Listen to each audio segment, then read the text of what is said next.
प्रथम राष्ट्रीय प्रथम महिला क्या क्या मैंने पहला है, जैसे सेल के प्रथम महिला टूर्नामेंट। चलिए आप लोग का क्विज स्टार्ट हो रहा है स्पीडी करंट का।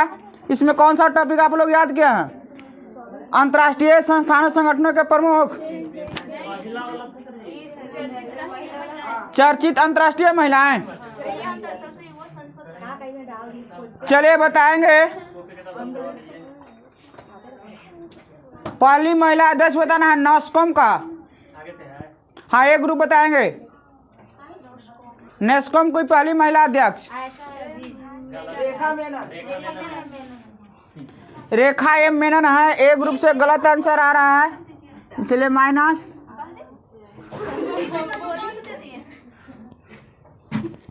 सही आंसर बोले थे आप लोग।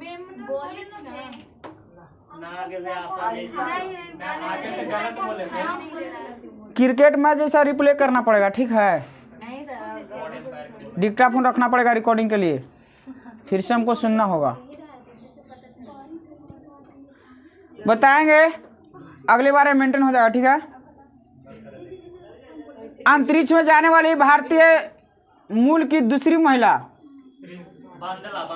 शिरीषा बांदला है, जो कि तीसरी भारतीय अमेरिकी महिला हैं। सेबी की पहली महिला अध्यक्ष बताएंगे। सेबी का पूरा नाम क्या होता है?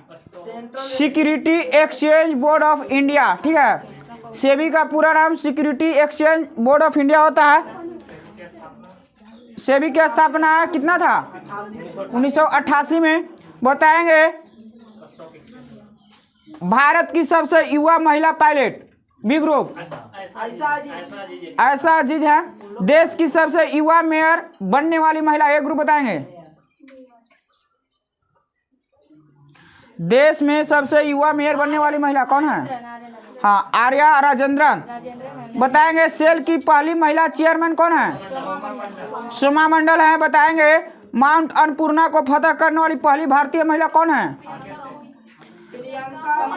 प्रियंका मोहिते है। बताएंगे एक दिन के लिए मुख्यमंत्री कौन बने उत्तराखंड राज्य का? सृष्टि गोस्वामी। बताएंगे ओएनजीसी की पहले महिला अध्यक्ष अलका मित्तल हैं। जेएनयू की पहली महिला वाइस चांसलर शांति श्री पंडित, ठीक है? धूलीपुरी पंडित पूरा नाम इनका। बताएंगे जम्मू कश्मीर की पहली महिला बस चालक पूजा देवी है। पूरा याद किया, इसको क्या था? पहली महिला डीआईजी बताएंगे भारतीय तट रक्षक बल आईसीजी जिसको बोलते हैं इंडियन कोस्ट गार्ड। हाँ नूपुर कुलश्रेष्ठ है। बताएंगे भारतीय सेना की पहली महिला जज हाँ ज्योति शर्मा है। सबसे युवा सांसद बताएंगे हाँ उड़ीसा राज्य से हैं, याद रखेंगे। सुप्रीम कोर्ट में जज बनने वाली पहली महिला वकील इंदु मल्होत्रा। इंदु मल्होत्रा है और है इसमें आगे भी है ना, इसमें 4 को मात्र है, पढ़ देता हूँ अपने से, ठीक है? आगे याद करेंगे, याद होगा तो बताएंगे। देश की पहली ट्रांसजेंडर चुनाव आयुक्त कौन है? गौरी सामंत। वायुसेना की पहली महिला फ्लाइट इंजीनियर कौन बने हैं? हिना जायसवाल है। भारत की पहली महिला फ्लाइट कमांडर कौन है? शालिजा धामी है। बताएंगे युद्ध सेवा मेडल पाने वाली पहली महिला कौन है? युद्ध सेवा मेडल पाने वाली पहली महिला मिंटी अग्रवाल है। इसमें अगला टॉपिक है चर्चित अंतर्राष्ट्रीय महिलाएं। ये वाला है ना लाइन से ना, दूसरा टॉपिक वाइज चर्चित अंतर्राष्ट्रीय महिलाएं रहेगा। WTO की पहली महिला निदेशक नागोजी ओकंजी बेला। बहुत व्यापी क्वेश्चन है सब। पहली महिला जो है ना, पहली महिला राष्ट्रपति होंडुरास का शियोमारा कास्ट्रो, ठीक है? 15 को है, थोड़ा सा याद कर लेंगे आप लोग। इसका पेज नंबर 5 का, इसमें पेज नंबर 59 भी है। 10 में क्या है बोलिए? महोत्सव त्योहार शुरू से दाम। चलिए ठीक है, बताएंगे खेलो India Zanskar winter sport club 2021 कहाँ? कारगिल में। कारगिल विजय दिवस कब मनाया जाता है? 26 जुलाई ना, 26 जुलाई को। बताएंगे लोसार महोत्सव कहाँ, या इसको बोलते हैं टीपू गस्टर महोत्सव।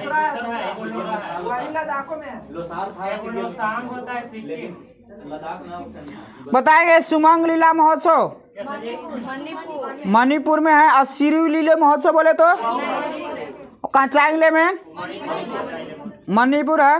भारत ड्रोन महोत्सव कहाँ, और ज्योतिर्गमय उत्सव एगो याद रखेंगे, हॉर्नबिल उत्सव कहाँ, नागालैंड और त्रिपुरा। इतना ही था ना इसमें, 59 पेज में। 14वां वर्ल्ड स्पाइस कांग्रेस कहाँ, ये वाला ना नीचे से चारों। 14वां वर्ल्ड स्पाइस कांग्रेस बोले नवी मुंबई महाराष्ट्र में। 17वां प्रवासी भारतीय दिवस, हाँ 17वां नंबर के, इंदौर मध्य प्रदेश से मनाया गया। कितना तारीख को मनाया जाता है प्रवासी दिवस, 9 जनवरी को। काहे मनाया जाता है, क्योंकि जो दक्षिण अफ्रीका से जो है ना महात्मा गांधी जी 9 जनवरी को यहाँ आए थे 1915 में। और कब गए थे, 1893। कोई पूछ देता कितने साल रहे थे, तो कितने साल हो गया, 22 साल। कितने साल, 22 साल। एक मुकदमा लड़ने के लिए दे गए थे। बताएंगे 22वां विश्व ब्लॉकचेन शिखर सम्मेलन कहाँ, अटलांटिस दुबई। वहाँ या कहीं गए थे महात्मा गांधी। तो क्या हुआ था, एक बार की बात है कि महात्मा गांधी ट्रेन से सफर कर रहे थे, तो अंग्रेज व्यक्ति आया और महात्मा गांधी को लात मार कर निकाल देता है कि आप काले लोग जो है ना इस ट्रेन में यात्रा करने लायक नहीं है। महात्मा गांधी जी उसी दिन से प्रण ले लेते हैं, प्रतिज्ञा ले लेते हैं कि जिस तरह से आज तुम हमें ट्रेन से निकाल रहा है, कुछ देर है, जिस दिन हम अपने देश में लौटेंगे उस दिन हम तुमको अपने देश से निकाल देंगे। और उन्होंने आके आंदोलन चालू कर दिया। भारत छोड़ो आंदोलन 1942 ईस्वी में सबका आह्वान किया कि अंग्रेज को भारत छोड़ा देना है। और अंततः 1947 में हमारा देश आजाद हो गया। तो किसी काम को करने के लिए जो है ना थोड़ा सा टाइमिंग लेके उसको कीजिए, प्रण कीजिए कि हमको इतना दिन में ये काम कर लेना है। लगाना है तो लगाना है, ना तो चल जाना है चीजें। और जिनको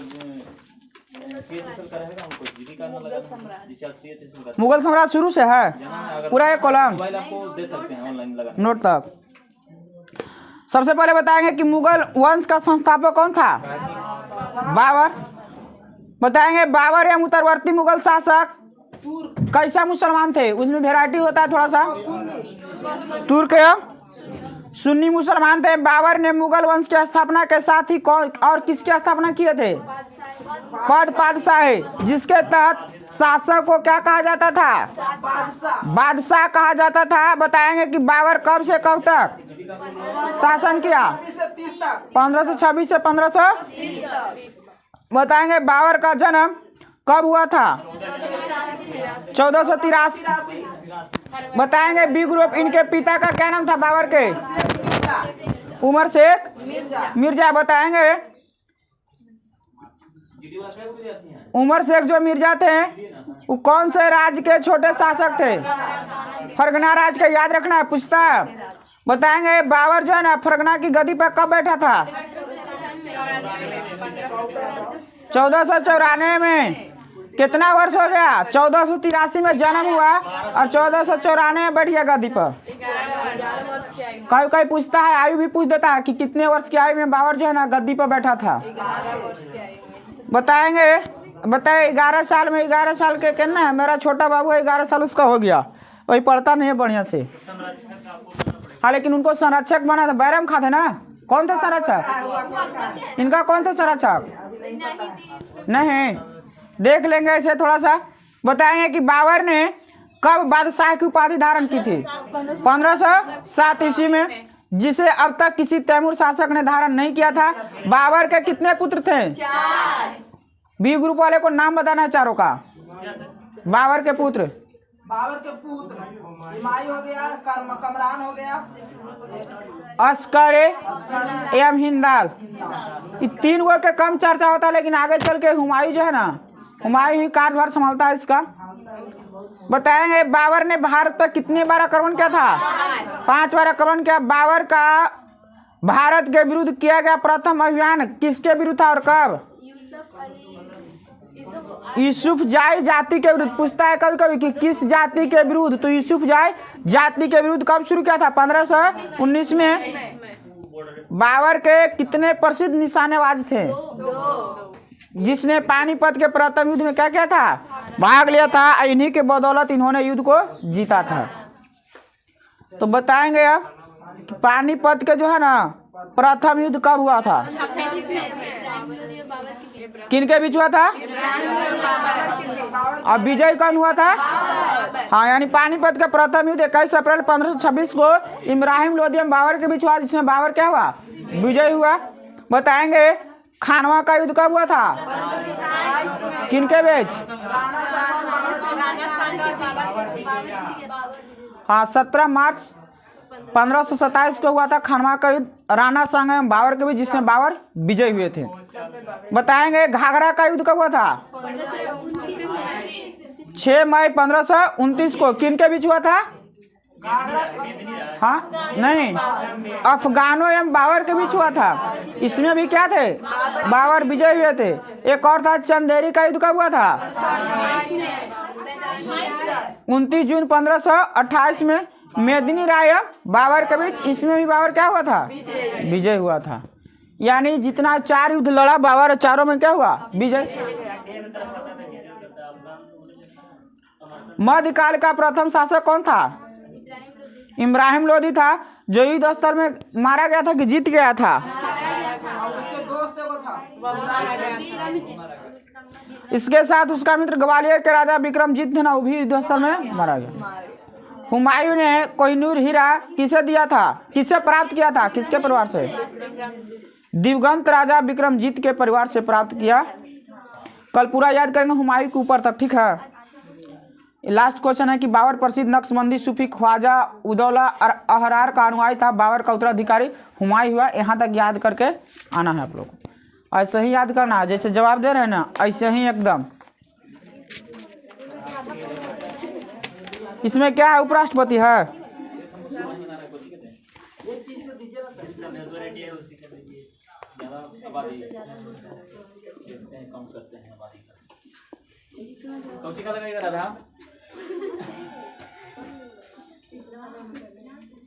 बताएंगे संविधान में कहाँ से होमवर्क है?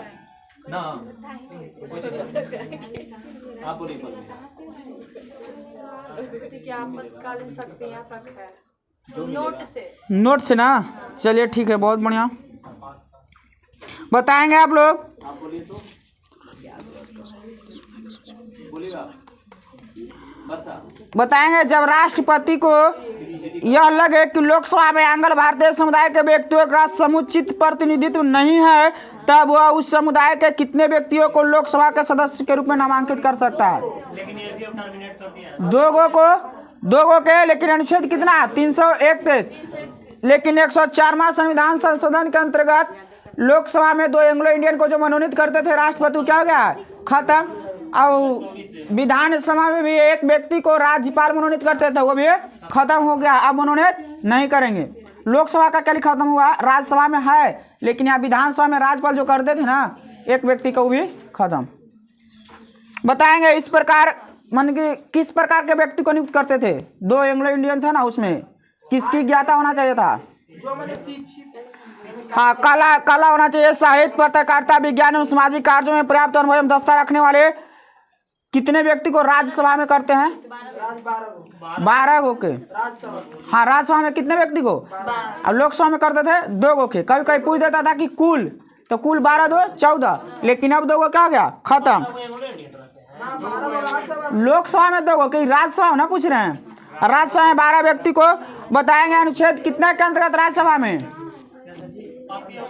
80 के 3 के अंतर्गत। 80 के 3 के अंतर्गत राज्यसभा में करते थे, ठीक ना? क्या गो? 12 गो।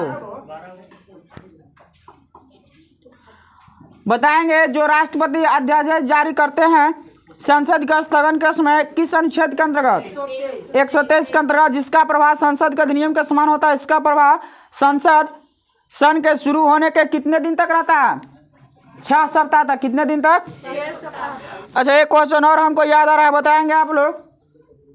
ऐसा क्वेश्चन पढ़ा है कि जो राष्ट्रपति का जो हाल ही में चुनाव है, उपराष्ट्रपति का प्रचार के लिए कितना दिन टाइम मिलता है?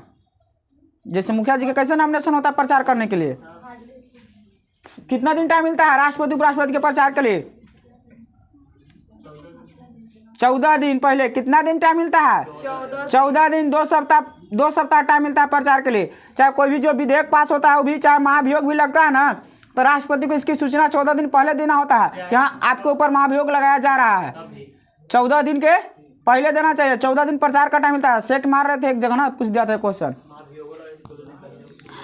आगे बताएंगे, जब दोनों सदन सन में होते हैं तब राष्ट्रपति को यह शक्ति नहीं होती है। बोलता है किसका प्रभाव संसद सन के शुरू होने के 6 सप्ताह तक रहता है, परंतु राष्ट्रपति राज्य सूची के विषयों पर अध्यादेश नहीं जारी कर सकता। जब दोनों सदन सन में हो तो यह राष्ट्रपति की शक्ति नहीं। बताएंगे सैनिक शक्ति के बारे में, बताएंगे कि जो भारत का सर्वोच्च सैनिक शक्ति है किसके पास होता है? तीनों सेनाओं का।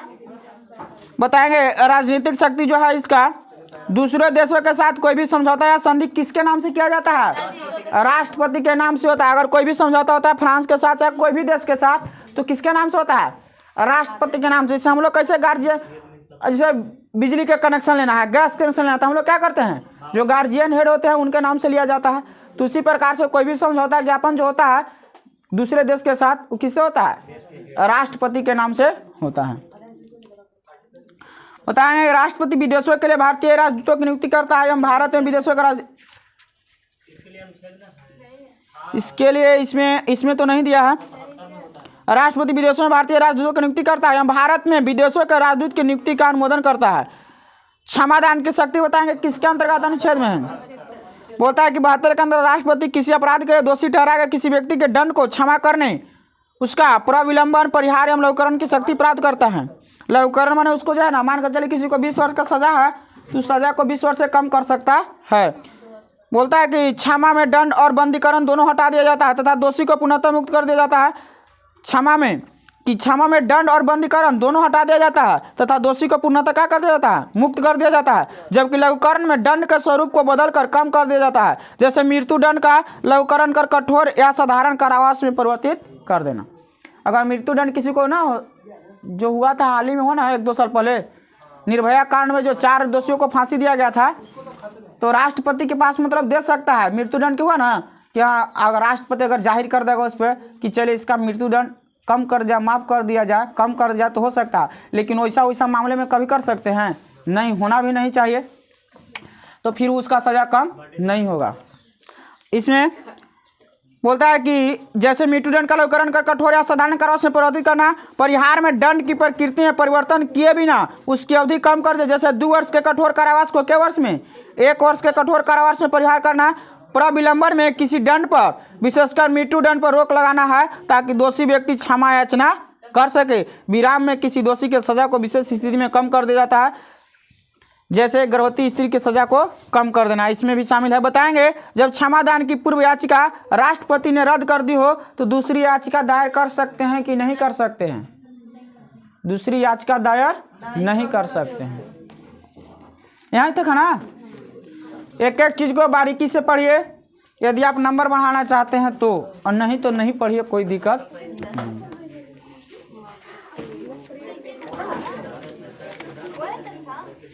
यहीं तक बोले, नोट तक ना, सिक्का कहीं मिल ही ना रहा। राष्ट्रपति का आपातकालीन शक्तियां तक। अच्छा, ये वाला बहुत बढ़िया क्वेश्चन, इसमें थोड़ा सा कल ही हम इसको शामिल कर लेते हैं। अब कहाँ तक याद करेंगे आप लोग? ये वाला आज याद गए थे ना, राष्ट्रपति की आपातकालीन शक्तियां।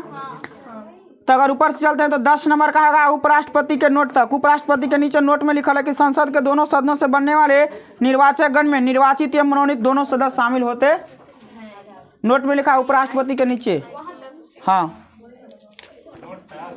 नोट में उपराष्ट्रपति के नीचे नोट दिया है।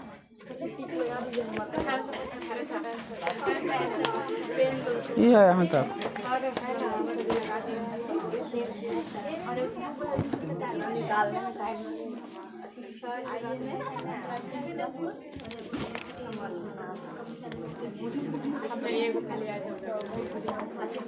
चलिए विविध में बताएंगे आप लोग। संयुक्त राष्ट्र विशेष अभिकरण संगठन है ना, कितना नंबर से कितना नंबर तक है? शुरू से है कि 7 हुआ है ना? बहुत बढ़िया टॉपिक है, इससे हर एक परीक्षा में पूछता है, खास करके जिससे आर्ट्स से रहता ना है, जिस परीक्षा में आर्ट्स पोर्शन से बीपीएससी हो गया चाहे और कुछ दरोगा हो गया, उसमें इस टॉपिक से क्वेश्चन पूछता है। जिसे बताएंगे कि अंतर्राष्ट्रीय दूरसंचार संघ, जिसको शॉर्ट में बोलते हैं ITU, इसकी स्थापना कब हुआ था? 1865 में। मुख्यालय कहाँ है? जेनेवा। जेनेवा की राजधानी कहाँ है? स्विट्जरलैंड की राजधानी है। स्विट्जरलैंड में जेनेवा क्या है? जगह है। बताएंगे इसका क्या काम है, भूमिका क्या है? दूरसंचार के क्षेत्र में अंतर्राष्ट्रीय सहयोग करना इसका भूमिका है। बताएंगे सार्वभौमिक डाक संघ 9 अक्टूबर 1874, इसका मुख्यालय कहाँ में है? बर्न, स्विट्जरलैंड में है। इसका उद्देश्य है लोगों के बीच संचार बढ़ाने के उद्देश्य से विश्व भर में डाक सेवाओं के क्षेत्र में अंतर्राष्ट्रीय सहयोग करना। बताएंगे अंतर्राष्ट्रीय श्रम संगठन ILO का मुख्यालय कहाँ है? 1919 में इसका स्थापना हुआ था, जेनेवा, स्विट्जरलैंड। इसका भूमिका क्या होता है?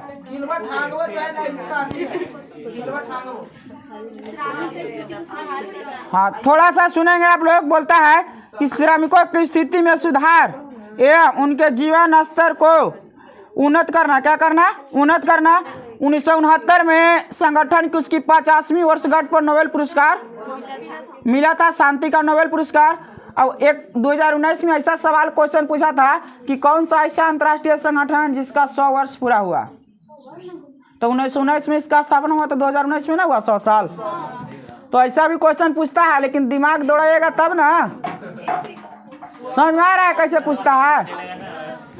हाँ, तो उसमें 4 ऑप्शन अगर दे ले, ILO है, WTO है, WHO है, तो आपको याद रखना है किसकी स्थापना कब हुआ था। जोड़ लेंगे अपना। बताएंगे WTO का स्थापना कब?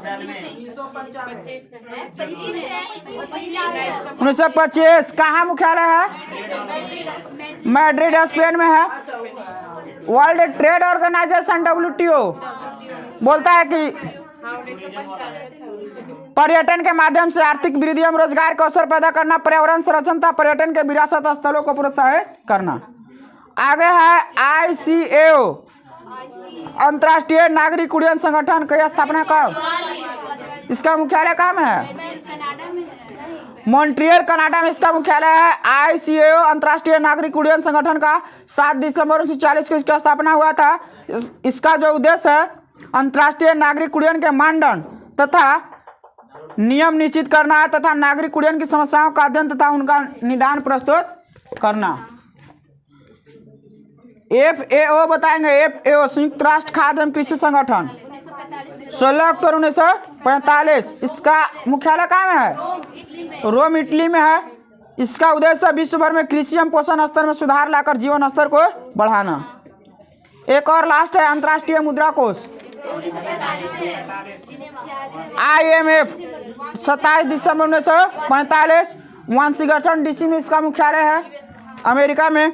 उत्पादन इसमें बोलता है कि सदस्य देशों के विदेशी विनिमय में सुविधा, अंतर्राष्ट्रीय व्यापार एवं भुगतान का प्रोत्साहन तथा सदस्य देशों की आर्थिक उन्नति में मदद के लिए अंतर्राष्ट्रीय तंत्र के मजबूती। आगे 7 को इसमें याद करेंगे। हाँ, ज़्यादा याद करने का इच्छा है तो ज़्यादा भी कर सकते। बोतल मेरा कहाँ चला गया? इसमें मोड़ा हुआ है होमवर्क।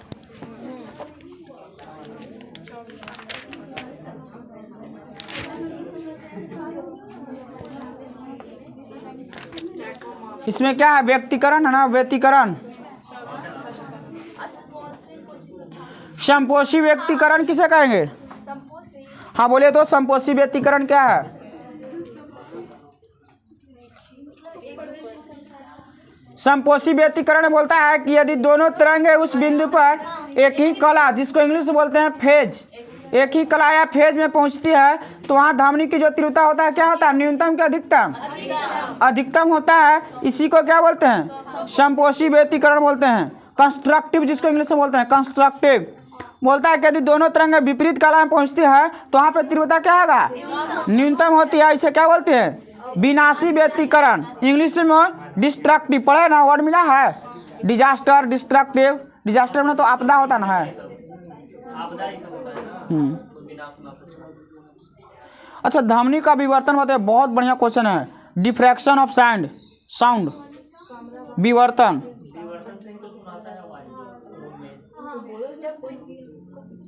कमरा बंद हाँ, बोलता है इसमें कि ध्वनि का तरंगदैर्घ्य 1 मीटर की कोटि का होता है। कितना का होता है, 1 मीटर की कोटि का होता है। अतः जब इसी कोटि का कोई अवरोध ध्वनि के मार्ग में आता है, अवरोध मतलब समझते हैं ना, बाधा रोकने वाला, जैसे दीवार हो गया, जैसे घर के अंदर हम बंद हैं तो दीवार हो गया, जो गेट है या खिड़की है, तो बोलता है कि यदि इसी कोटि का कोई अवरोध ध्वनि के मार्ग में आता है, बाहर कोई व्यक्ति बुनबुना रहा है तो अंदर आवाज जाएगा कि ना जाएगा। तो बोलता है कि इसी कोटि का अवरोध ध्वनि के मार्ग में आता है तो ध्वनि क्या करता है, अवरोध के किनारे से मुड़कर आगे बढ़ जाता है। इस घटना को क्या बोलते हैं, ध्वनि का विवर्तन कहते हैं। यही कारण है कि बाहर से आने वाली ध्वनि दरवाजा, खिड़की आदि पर मुड़कर हमारे कानों तक पहुंच जाते। इसलिए देखिए कि घर में कोई है कि ना है, तब बतियाइए, फुसफुसाइए। वायु ऐसे कहा था ना, दीवारों का भी कान होता है, सुने हैं।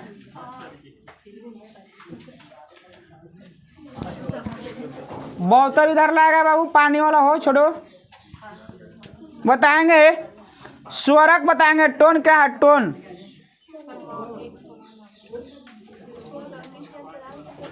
टोन बताइए। सरल आवर्त गति में जो ध्वनि उत्पन्न होती है उसको क्या बोलते हैं, तो अपना पढ़ते रहेगा हो बाबू, जांच पड़ताल होगा थोड़ा देरी में। चलिए और बताएंगे आप लोग, स्वर क्या है, नोट जिसको बोलते हैं। आवर्त गति में जो ध्वनि उत्पन्न होता है उस ध्वनि को ही क्या बोलते हैं, उत्पादक का स्वर कहते हैं। सनादि या आदि स्वर क्या है,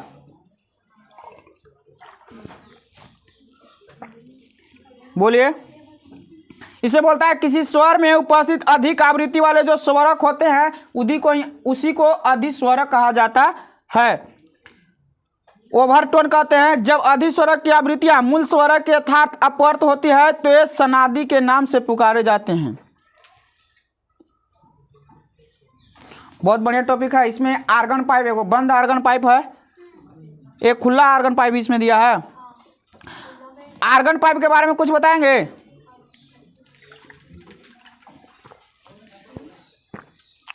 फार्मूला होता है खुले आर्गन पाइप की मूल आवृत्ति n बराबर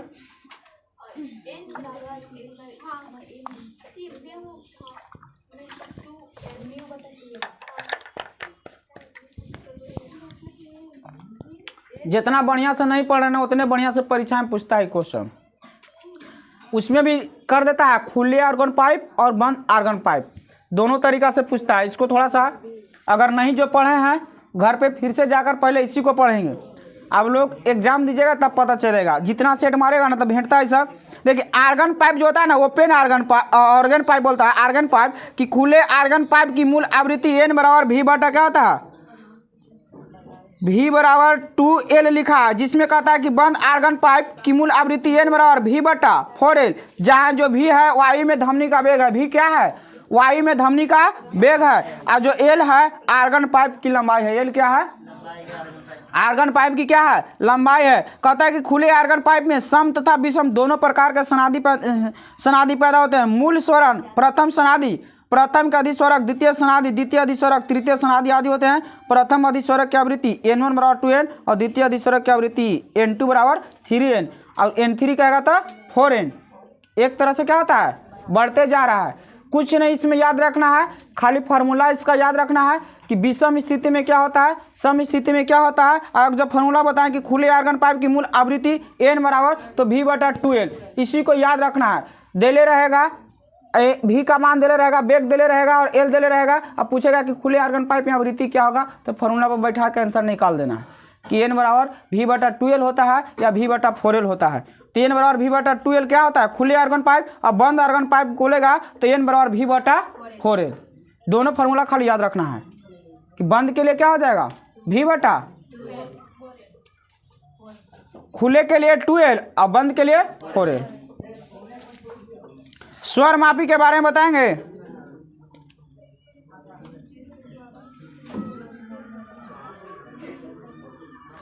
बोलता है कि यदि स्वरमापी के तार से लटकाया गया दरमियान M तार त्रिज्या घनत्व D तथा दो सेतुओं के बीच की दूरी L हो तो मूल आवृत्ति बराबर N बराबर 1/2L या √mg बटा पाई R स्क्वायर D होता है, जहां पाई R स्क्वायर D तार के एकांक लंबाई का दरमियान M तथा mg तार का तनाव क्या है T है।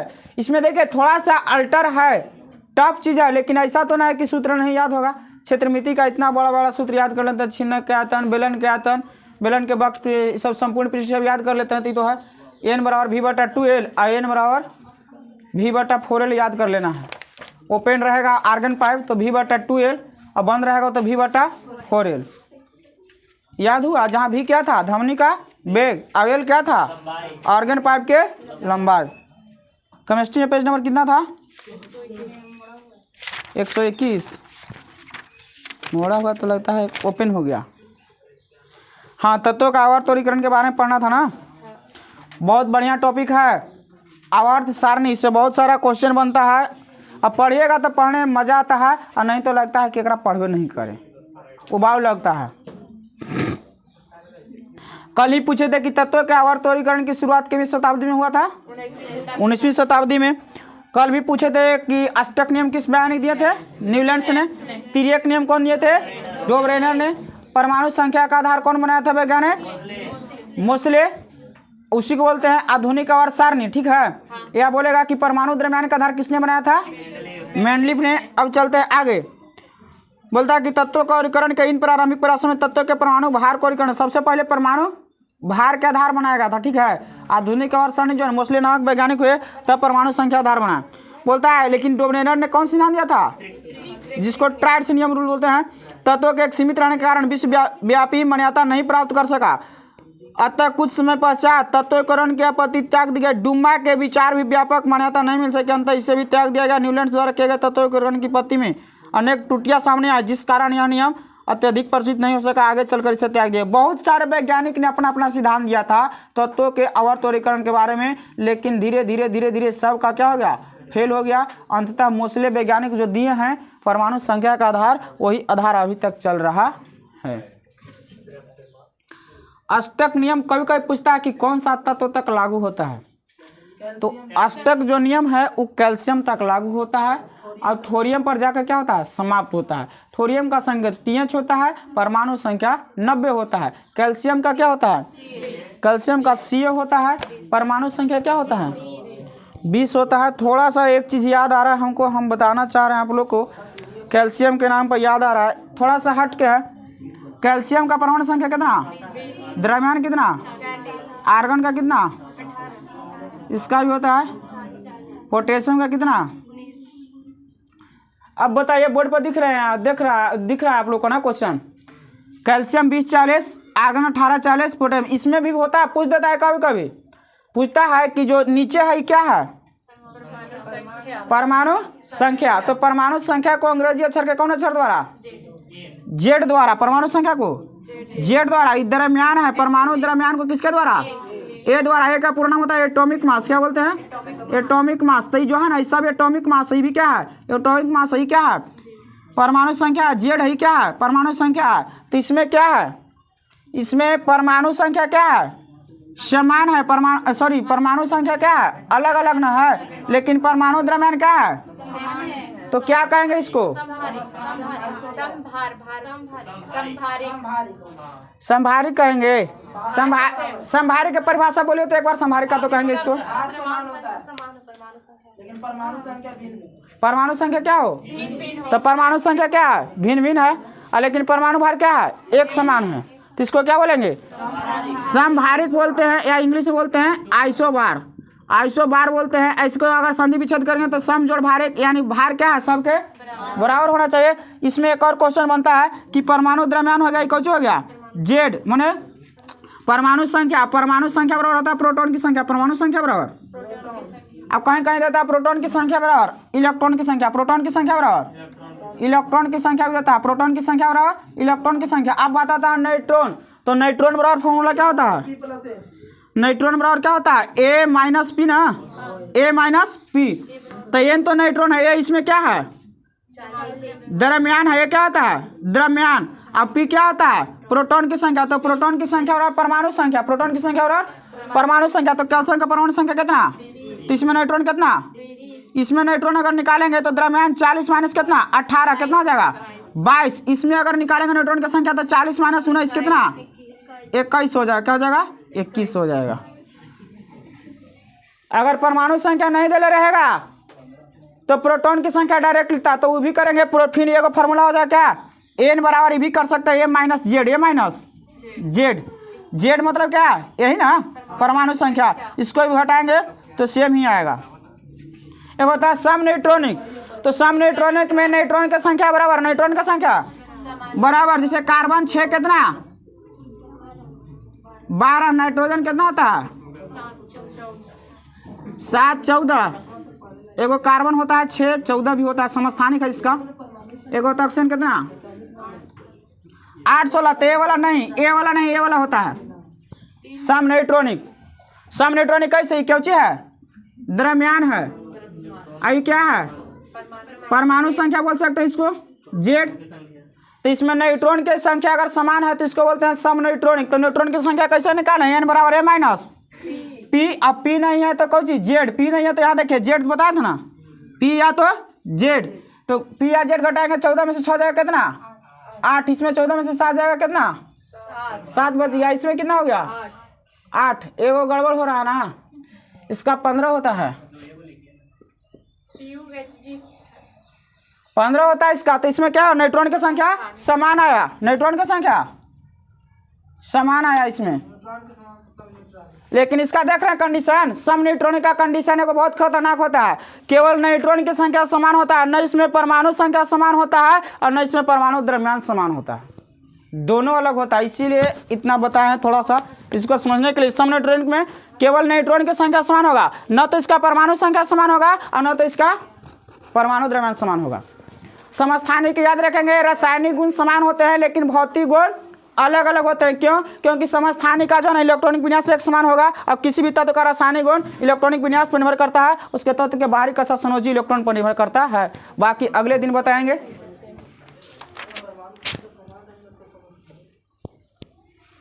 चलिए आगे बताएंगे। मेंडलीव जो है ना, मेंडलीव, देखिए इसमें क्वेश्चन दिया है कि तत्व के भौतिक तथा रासायनिक गुण उसके परमाणु भारों के आवर्त फलन होते हैं।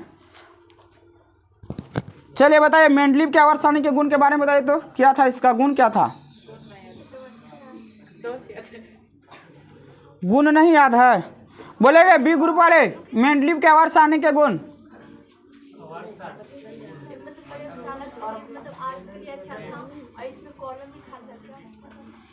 तत्व के अध्ययन में सुविधा था, नए तत्व की भविष्यवाणी किया था इन्होंने। अनुसंधान कार्य में सहायता, संख्यात्मक परमाणु भारों का संशोधन, तत्व के जैव की प्रकृति की जानकारी, तत्व की संयोजकता संबंधी निर्णय। दोष क्या था इसका? दोष हाइड्रोजन का स्थान नहीं मतलब निर्णय किया था और समस्थानिक बोलता है दोष में कि आवर्त सारणी में हाइड्रोजन का स्थान विवादपूर्ण है। आवर्त सारणी में समस्थानिकों के लिए कोई स्थान नियत नहीं है। कुछ समान तत्व वाले गुण कॉपर, मरकरी, चांदी, सोना, प्लेटिनम, बेरियम एवं शीशा। अब बताइए, थोड़ा सा बताएंगे, परमाणु संख्या बताएंगे आप लोग। मरकरी का कितना होता है? 80 होता है। चांदी का परमाणु संख्या 47 और सोना का AU 79, प्लेटिनम के PT 78, बेरियम भी है कितना? 56, 35 ब्रोमीन होता है, ब्रोमीन Br 35। अब बेरिलियम में होता है Be4, beryllium Be4, bromine Br 35 और बेरियम Ba 56, बिस्मत Bi 82 ना, bismuth 83, bismuth 83, lead Pb 82, bismuth 83 होता है। अच्छा ये वाला समझ में आया? देखिए परमाणु बताएंगे थोड़ा सा, 1 मिनट और इस पर चर्चा करेंगे। जो हाइड्रोजन का स्थान है वो मेंडलीव दिए थे ना। मेंडलीव क्या बनाए थे? परमाणु भार का आधार बनाए थे ना, परमाणु भार का आधार बनाए थे। तो हाइड्रोजन के कितने समस्थानिक होते हैं? तीन गो कौन कौन? तीन गो होता है। यहाँ होता है एक दरमियान परमाणु संख्या एक, परमाणु संख्या एक, दो दरमियान परमाणु संख्या एक दरमियान तीन होता है। तीन का कहना था कि परमाणु भार बनाए थे, तो ये कहता है कि जब एकरा एगो के अलगे स्पेशल जगह दी है तो हमारे तो परमाणु भार दू है, तो हमारा अलगे जगह दीजिए, एकरा साथे कहाँ रहेंगे हम? जब हमारे परमाणु भार दू है, परमाणु भार के आधार पर बांट रहे हैं, तो एक से तो परमाणु भार हमारा अलग है, तो हमारा अलग स्थान दीजिए। यही कारण है कि इसको आवारा नाम दिए थे। कौन? मेंडेलीव। कि तू आवारा है, तोरा कहूँ जगह नहीं मिलेगा। आवारा तत्व की संख्या किसको दिया गया है? हाइड्रोजन को, क्योंकि इसका तीन गो प्रोटियम, ड्यूटेरियम और ट्राइटियम। तो ड्यूटेरियम का द्रव्यमान कितना होता है? 2। तो ड्यूटेरियम ऑक्साइड भारी जल का द्रव्यमान कितना होगा? 20 होगा। कैसे होगा? ऑक्सीजन का कितना होता है? 16। एगो ड्यूटेरियम का भार कितना है? तो 2 गो ड्यूटेरियम का कितना है? तो 4 + 16 कितना? भारी जल का द्रव्यमान 20।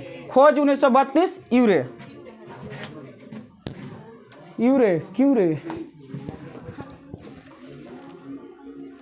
यूरिया का संश्लेषण कौन किए थे? बॉयलर। किसका चला? बर्जिलियस का चला बॉयलर।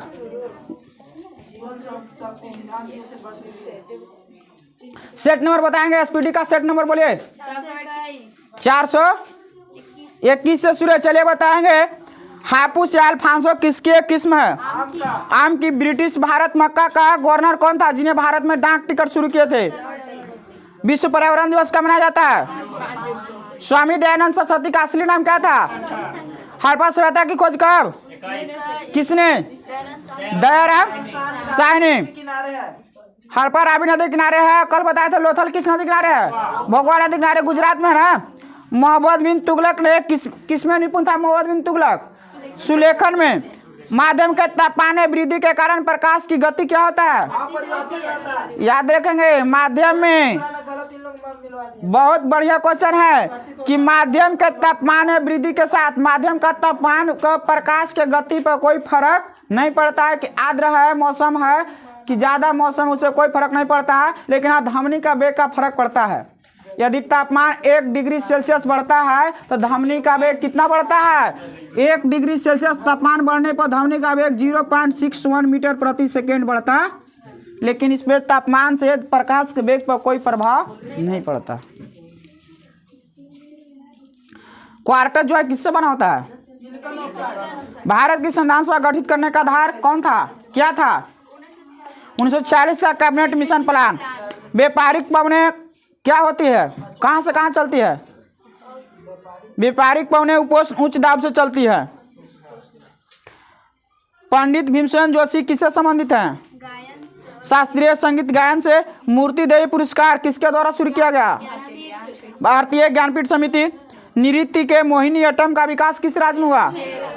2 रुपये और उससे अधिक मूल्य वर्ग के करेंसी नोट का छापना। आरबीआई का दायित्व है। भारतीय रिजर्व बैंक का स्थापना 1 अप्रैल 1900। आरबीआई का जो होता है ना, क्या बोलते हैं, 1949 में। लैंप वाली महिला किसे कहा जाता है? Florence Nightingale. इलेक्ट्रॉन सूक्ष्मदर्शी का आविष्कार कल बताए थे ना। इलेक्ट्रॉन सूक्ष्मदर्शी का आविष्कार किसने? नॉल एमरस का। भारत में जैव विविधता के लिए प्रमुख स्थल क्या है? पश्चिमी घाट। बहुत बढ़िया वीआईपी क्वेश्चन है। प्रायद्वीपीय भारत की सबसे बड़ी नदी? लोक चित्रकला मधुबनी के किस राज्य में है? बिहार में है। जन्म के बाद मानव के किस ऊतक में कोई कोशिका विभाजन नहीं होता है? तंत्रिका ऊतक। ऐसे दिया इसमें क्लियर। किसी न्यायाधीश को एक उच्च न्यायालय से दूसरे में स्थानांतरित करने का अधिकार किसके पास है? मिल्क ऑफ मैग्नीशिया क्या किसको कहते हैं? मैग्नीशियम हाइड्रोक्साइड का, जिसका सूत्र क्या होता है? Mg/OH²। वीर सावरकर जो है ना, कहाँ में है? वीर सावरकर जेल कहाँ में है? हाँ, वीर सावरकर के अंडमान के सुलर जेल में दीवारों पर भारत का इतिहास लिखा था। वाटरलू कहाँ में है? Waterloo Belgium. नोबेल शांति पुरस्कार देने का समारोह कहाँ होता है? ओस्लो। कहाँ की राजधानी है? नॉर्वे की राजधानी है ओस्लो। माउंट एवरेस्ट का नाम भारत के किस सर्वेक्षक के नाम पर रखा गया था? महासर्वेक्षक के नाम पर रखा गया था। बीच वाला इसमें पेज नंबर पता है?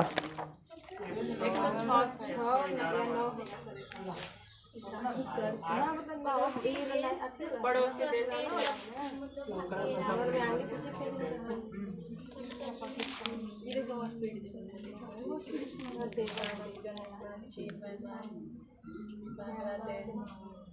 समाचार पत्र हो गया था ना सब। के बाद वाला है पेज नंबर 112 सट्टे भारतीय राज्य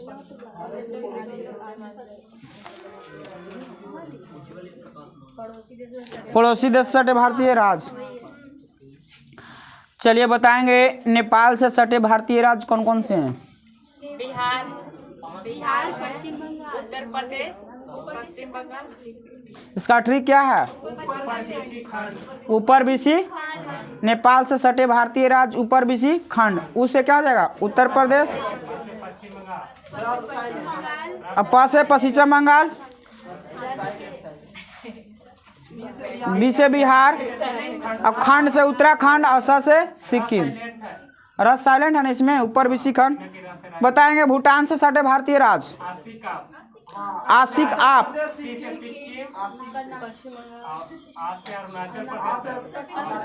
अरुणाचल प्रदेश, असम, सिक्किम और पश्चिम बंगाल। कभी कभी पूछ देता है कि कितने सटे भारतीय राज्य, तो याद रखना है 4। भूटान से सटे 4, नेपाल से सटे 5। बताएंगे बांग्लादेश से सटे 5। अब मित्र में इसका ट्रिक होता है अ से असम, ब से बंगाल, मी से मिजोरम, त्र से त्रिपुरा और मे से मेघालय। म्यांमार से सटे भारतीय राज्य। मा में आना, म से मणिपुर, मी से मिजोरम, अ से अरुणाचल प्रदेश और ना से नागालैंड। बताएंगे पाकिस्तान से सटे भारतीय राज्य।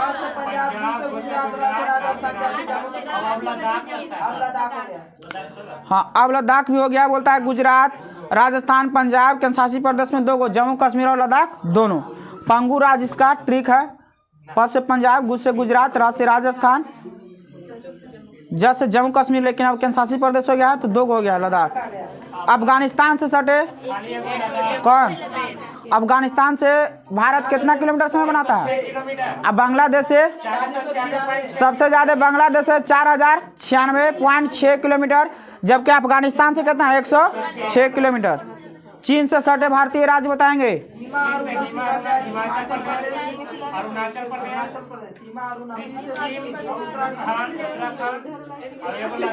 हाँ चीन से सटे भारतीय राज्य का ट्रिक है हिमा अरुणा सिखंड जाएगी। इससे हिमाचल प्रदेश, अ से अरुणाचल प्रदेश, सी से सिक्किम, खंड से उत्तराखंड हो जाएगा, एगो क्या जगह लद्दाख। आगे इसमें पेज नंबर कितना है?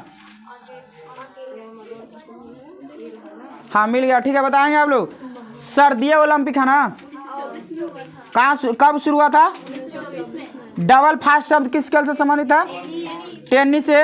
अंतर्राष्ट्रीय एटॉमिक एनर्जी एजेंसी का मुख्यालय कहाँ में है? वियना। वियना किस देश की राजधानी है? ऑस्ट्रिया की। देखिए ऑस्ट्रेलिया अलग देश है, ऑस्ट्रिया अलग देश है, पता है ना। ऑस्ट्रेलिया का राजधानी कैनबरा होता है, ऑस्ट्रिया की राजधानी वियना होता है। पौधे द्वारा नाइट्रोजन का प्रयोग किस रूप में होता है? डायरेक्ट नाइट्रोजन को ग्रहण कहते हैं नाइट्रोजन। बताएंगे संसार में सबसे बड़े खाड़ी कौन सी है? मैक्सिको का खाड़ी। पृथ्वी के सबसे भीतरी परत क्या कहलाता है? पंचायती राज लोकतांत्रिक किस पर आधारित है? विकेंद्रीकरण के सिद्धांत पर। द्वितीय सिख युद्ध किसके समय हुआ था? लॉर्ड डलहौजी के समय। ब्रिटिश ईस्ट इंडिया कंपनी की स्थापना कब हुआ था? प्राचीन भारत में नौसेना के सर्वप्रथम प्रयोग किस शासक ने किया था? चोल शासकों ने। प्रोटीन क्या है? एक पॉलीपेप्टाइड्स है। शीशे के सिक्के किस वंश ने चढ़ाए थे? बच्चा मनुष्य का पिता है, किसने कहा था? ये स्टेट ड्यूटी किसका कर है? राज्य कर है। दामोदर नदी घाटी की स्थापना कब हुआ था? पूछता है स्वतंत्रता के बाद भारत की पहली परियोजना दामोदर घाटी है। बताएंगे चंद्रयान, चंद्रमा पर उतरने वाला सबसे पहले मानव सहित अंतरिक्ष यान। सुएज नहर किसको जोड़ता है?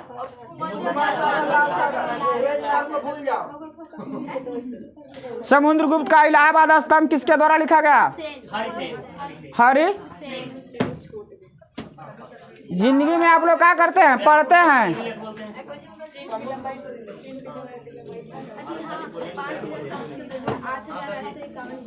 देखिए एक शायर है, थोड़ा सा है, कुछ नहीं है, थोड़ा सा कि जिंदगी में अपने लक्ष्य को पाने के लिए दौड़िए। क्या करना है? मन बहुत तेजी से काम करना होगा। नहीं अगर दौड़िएगा, तेजी से काम नहीं करेगा तो क्या होगा? गरीबी दौड़ेगी आपके पास, बीमारियां दौड़ेगी, दवाइयाँ दौड़ेगी। आप इस सब के साथ है दवाई लेने के लिए दौड़ते रहिए डॉक्टर के पास। ठीक है? नहीं समझे? जल्दी जल्दी बोलिए,